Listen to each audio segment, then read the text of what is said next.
Are you still stuck on the treadmill of searching for that perfect diet? You know, the one that will help you stop overeating and finally lose that extra weight? Join me in this coaching session today so you can finally understand why that non-existent magical diet still calls your name. Hello, my friend. You are listening to Weight Loss Made Real, and this is episode 272. I'm your host, Master Weight Loss Coach and author, Cookie Rosenblum. Today and every Tuesday, I am your coach and your guide to help you stop overeating and lose that extra weight. If you want to lose weight, the first thing that must happen is for you to stop overeating. And that's what we do right here. So, if you just found me, I'm glad you did, and a big welcome back to my regular listeners. This is where coaching meets psychology and psychology meets brain science. This is where your problem ends and freedom begins. Now, before we begin, I want to be sure that you know that this is the week we open the doors to the 5-day Stop Overeating coaching experience. If you're tired of your struggle to stop eating more than you need and want a doable solution, this 5-day event was created for you. It's coming up soon if you're listening to this in real time, and I would like to invite you to join me as I teach you my proven and effective 3-step method to end overeating. I will be coaching live every day so that you can see how your struggle can be resolved, no matter how long you have been overeating. You'll also get tons of support from me and Team Freedom. I've been teaching this to thousands of smart women just like you for over 25 years now. It works because you learn how to use your brain and psychology to work together to help you become a natural eater. If you're tired of asking yourself, why did I just eat that, and fighting with your very own body, then this coaching week is exactly where you need to be. Now, if you've been loving these podcasts and want to talk to me personally, now is your chance. I'm going to be taking 4 lucky women on Zoom with me each day and helping them break through their overeating. It could be you. All you have to do is sign up for the coaching experience. It's 100% free, and it's my gift to you. So go to weightlossmadereal.com/coaching experience to register. So we hold you a spot and we could send you all the details. The link is also in the show notes. So if you're busy at this moment and can't write it down, be sure to take a look as soon as you can. Once you sign up, I want you to allow yourself to get excited because you're going to learn how to stop overeating in a sustainable way that you've always dreamt about. I really look forward to seeing you there. Okay, let's go back to your coaching session for today. We live in a culture that worships thin, worships diets, and at the same time worships food as the answer to all your needs that go way beyond hunger. As you go through the process of learning to eat naturally without counting and weighing and measuring your food, you need to step back and understand why achieving your goals still feels like such a struggle. You probably know what to do, but often, I know, it just seems impossible. I've been there, stepping back and looking at the diet culture that you live in, that we all live in, has to be one of your first steps. So today, I am reintroducing you to this classic replay of a very important prior episode. I want you to stop the pointless search for the perfect diet. I want you to understand why you feel compelled to keep looking for it. And finally, I want you to learn a natural, peaceful way to eat that lets you stop overeating and lose weight. That's why I'm giving you this classic replay today. It's that important, and I want to make sure you get it. So let us dive in. You are listening to Weight Loss Made Real, and this is episode 23, Why We All Love Diets So Much and What the Real Answer to Weight Loss Is. I'm your host, Master Weight Loss Coach and author, Cookie Rosenblum. Welcome back. I'm so happy you're with me today for another coaching session. Let's get started. I have a lot I want to share with you. So first, let's talk about what diets are.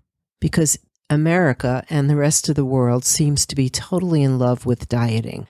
So diets are when someone or something outside of ourselves tells us what and how to eat, how much to eat, how it should be prepared.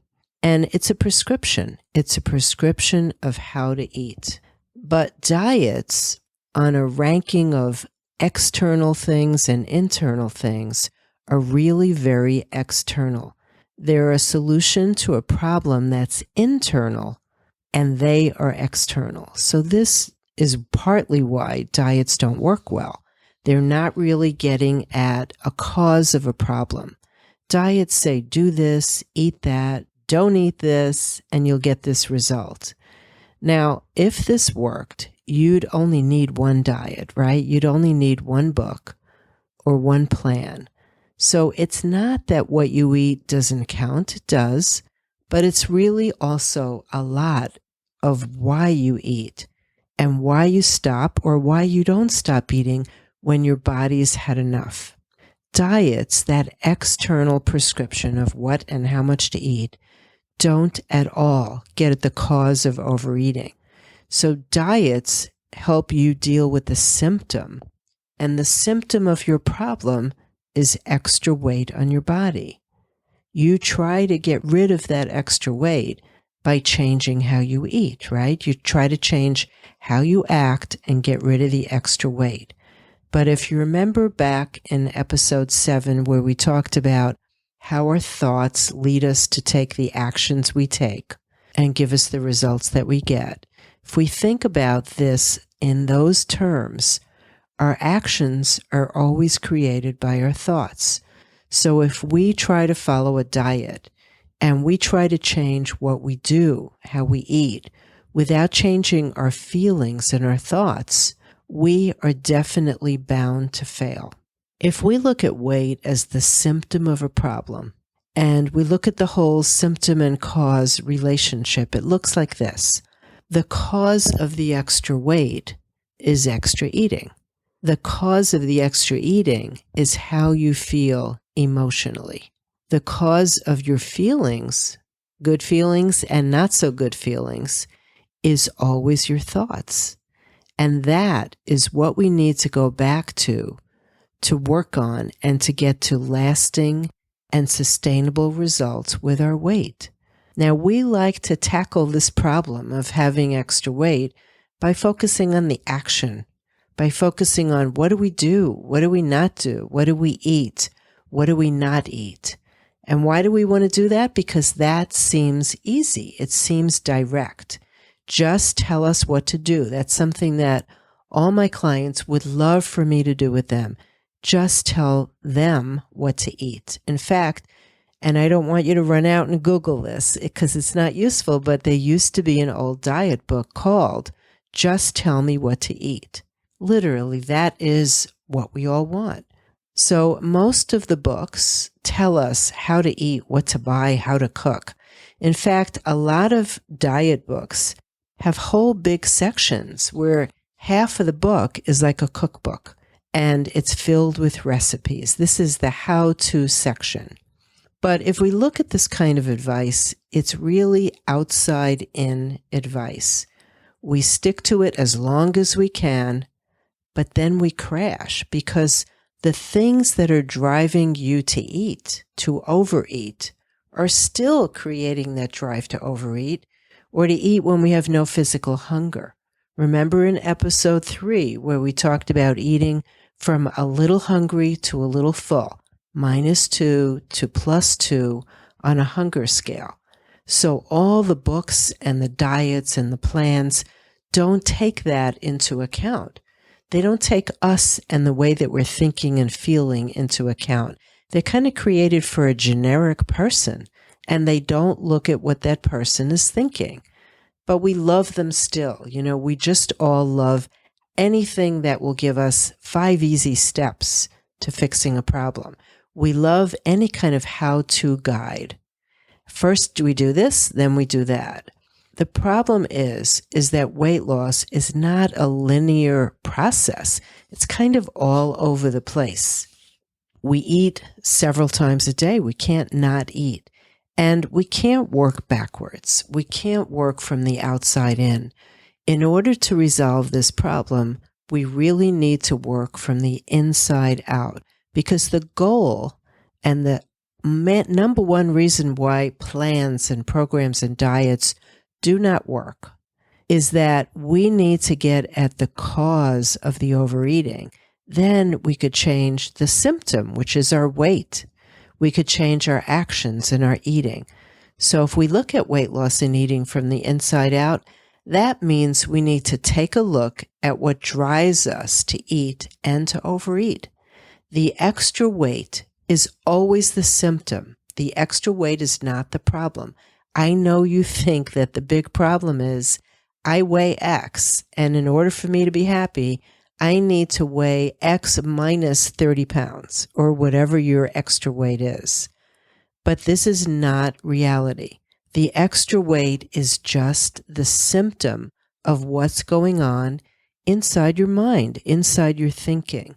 I know this is true because we do not do anything at all, ever, without having a feeling or a thought first. Any action we take, always, including eating without hunger, always comes from a feeling that you have.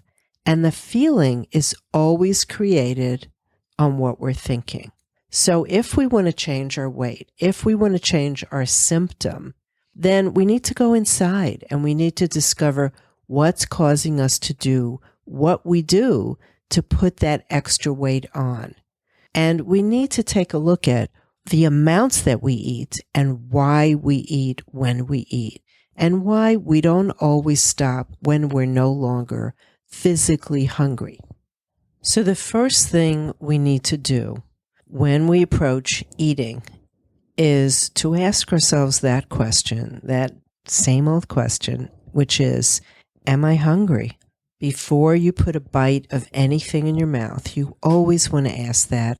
And if the answer is no, then we're going to go inside and look at the cause of that desire.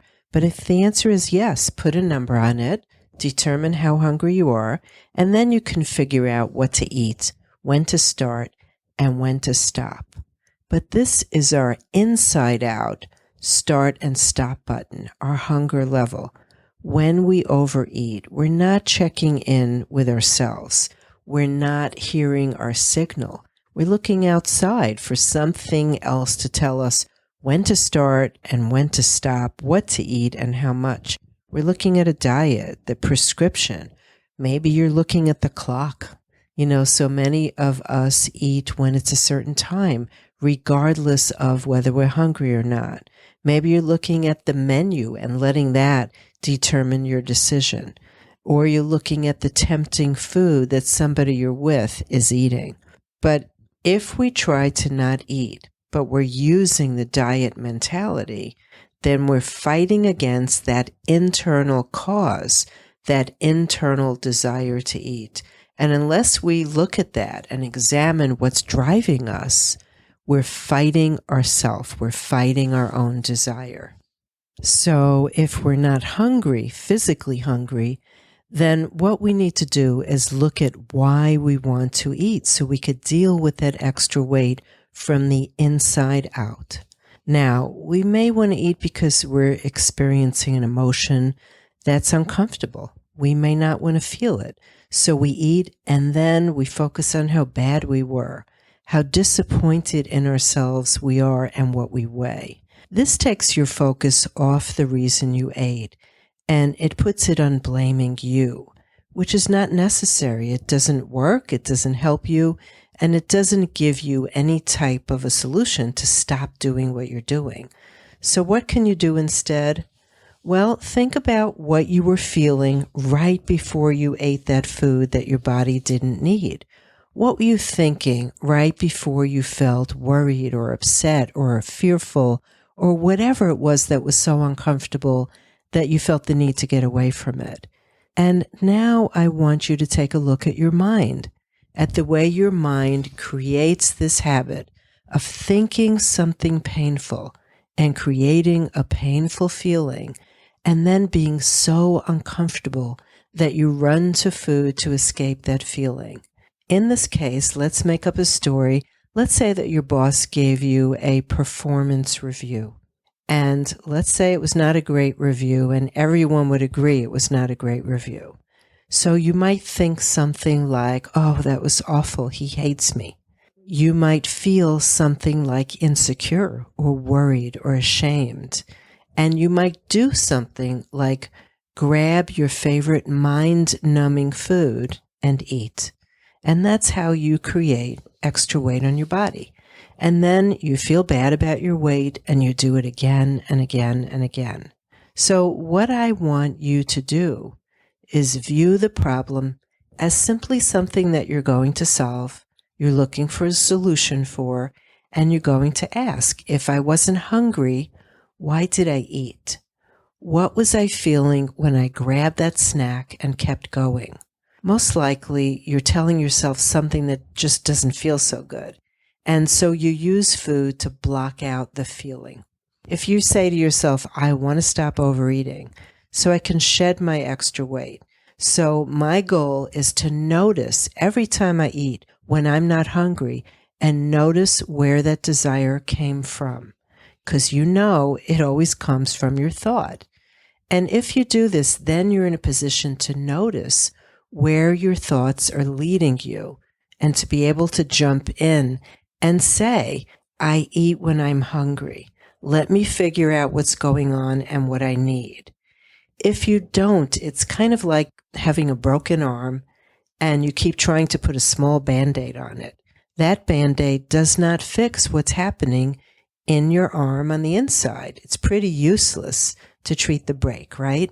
And giving yourself food to treat a painful emotion is pretty much the same thing. It's the wrong solution for the problem you have. So that wrong solution, that extra food gives you two things, and neither one of them is relief. Number one, it gives you extra weight on your body. And number two, it gives you all kinds of thoughts that help you feel bad about yourself. You feel bad because you're creating something you don't want and you don't know how to stop it. So this is why you always want to deal with extra weight by going inside to see what's causing it instead of putting that Band-Aid on the broken bone. When you take care of your thoughts and your emotions on a regular basis, there is no extra weight gain because you aren't eating to escape anything. You're eating only for the purpose food was created, because it feeds you, it nourishes you, and yes, it should taste delicious. So now you know that the inside solution, working on your thoughts, is the answer. No more eating to feel better, and not trying to control that eating with a diet, because then we're working on the outside instead of the inside. If the extra eating that you're doing doesn't come from the external world, something that happens in your world, then eating less isn't going to make you feel better in that world. It will come from applying an internal solution to your extra weight, not a diet. And when you learn how to feel good in your world without extra food, then you will eventually stop looking for the magic diet to manage your weight. You will know truly that to lose extra weight, you'll know that you need to go inside and figure out what you're thinking that's causing you to overeat again and again and again and gain extra weight. I know I've given you a lot to think about. I know that if you're anything like my private clients, you're maybe a little disappointed and you kind of wish that there was some secret diet that nobody else knew about that would work no matter what you were thinking or feeling. So just think about dealing with your extra weight by getting at the cause of it, the cause of the overeating, instead of trying to patch it up from the outside in. So on this subject, that's all for right now. Please let me know how you do when you habitually want to keep looking and searching for that external solution and you can't find it. Okay, my friend, you know what you're going to think about and what you're going to do this week. You're going to pay attention to your thoughts about dieting and the dieting world you live in. I just want to remind you before you go to not forget to join me in my 5-day Stop Overeating coaching experience. There will be daily teaching videos and worksheets prepared for you by me, and daily live question and answer and coaching sessions with me, and a private group for peer support, accountability, and of course, celebration. So go to weightlossmadereal.com/coaching experience, and I will see you there. If you love these podcasts and you find them helpful, I really want to encourage you to join us for a true immersive experience. It's more powerful and effective to make big shifts when you're together in the positive energy of a group than when you're home by yourself listening. Even if you can't make it live, join us, sign up, because we will have a free Facebook group that's private where there will be recordings, replays, and 24/7 interaction. Until we talk again next Tuesday, keep it real, my friend, just like you, and I will see you next week.